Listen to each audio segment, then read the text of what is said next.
பாமக தலைவர் அன்புமணி ராமதாஸ் அவர்களின் இன்றைய அறிக்கை 125 நாள் வேலை திட்டத்தில் தமிழகத்திற்கான நிதி ஒதுக்கீடு 4.1% குறைக்கப்பட்டிருப்பது பெரும் அநீதி என பாமக தலைவர் மருத்துவர் அன்புமணி ராமதாஸ் தெரிவித்துள்ளார். மத்திய அரசு ஜூலை 1 முதல் 125 நாள் வேலை உறுதி திட்டத்தை செயல்படுத்த உள்ளது.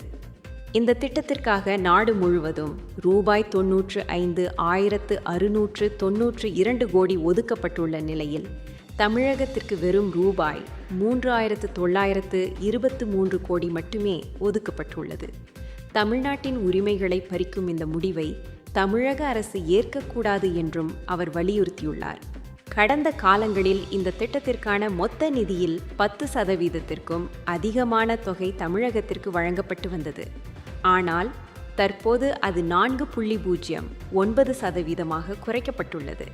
2023 முதல் 24 ஆண்டில் ரூபாய் 12,136 கோடி, 2024 முதல் 25 ஆண்டில் ரூபாய் 7,587 கோடி, கடந்த ஆண்டில் ரூபாய் 7,702 கோடி வழங்கப்பட்ட நிலையில் தற்போது ரூபாய் 3,923 கோடி மட்டுமே ஒதுக்கப்பட்டுள்ளது.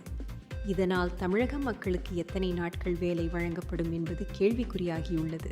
இந்த நிதி குறைப்பிற்கு காரணம் நிதி ஒதுக்கீட்டு முறையில் செய்யப்பட்ட மாற்றம் என கூறப்படுகிறது.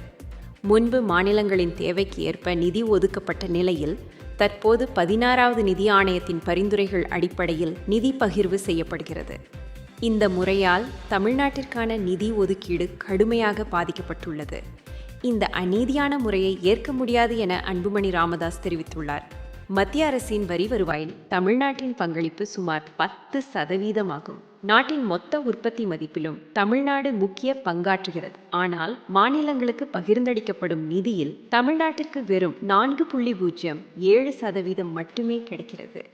மக்கள் தொகையை கட்டுப்படுத்தி வளர்ச்சியை முன்னெடுத்த மாநிலங்களை தண்டிக்கும் வகையில் இந்த நடைமுறை அமைந்துள்ளதாக அவர் குற்றம் சாட்டியுள்ளார். 125 நாள் வேலை உறுதி திட்டத்திற்கு ஒதுக்கப்பட்டுள்ள தற்போதைய நிதியை கொண்டு பதிவு செய்துள்ள அனைவருக்கும் போதுமான வேலை வழங்க முடியாது. ஆண்டுக்கு 125 நாட்கள் வேலை வழங்குவதாக கூறிக்கொண்டு அதற்கு தேவையான நிதியை வழங்காதது நியாயமல்ல. எனவே தேவையின் அடிப்படையில் நிதி ஒதுக்கீடு செய்யும் பழைய முறையை தொடர வேண்டும்.